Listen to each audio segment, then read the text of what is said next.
So I was working with a group on larger issues than just Upstander, but it was a retreat day, and we were talking about kind of mid-level management and their responsibility for ensuring that um, they create a culture where people feel respected and safe. And um, the senior leadership, this group was so scared of this day. They thought there was going to be a rebellion. Even though like I had met these folks before and built trust with them before, the senior leadership felt like these mid-level managers were going to kind of rebel on what the ask was, which was to really think about how do you create a culture that works, not just the technical skills of your job.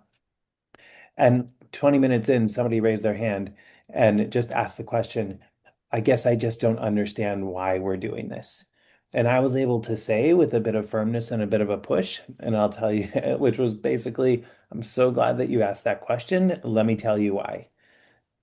When I first came out here, I spent hours and hours and hours interviewing people on your team, not just people on your team, but people who you all have said to me, the reason you show up for work is because you care for the people who you work with, they're your friends. And I am here to say that not a majority, but more than a third of the people who I spoke to said, hey, I've been bullied, I've been harassed, I've been treated disrespectfully um, on my workday. So I heard that from people who you say friends. This is the why we're doing this work.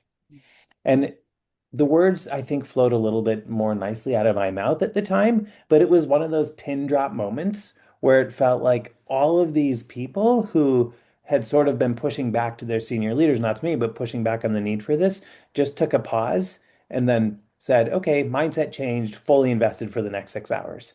And I think when you're able to do that, you spark change, and that's pretty meaningful.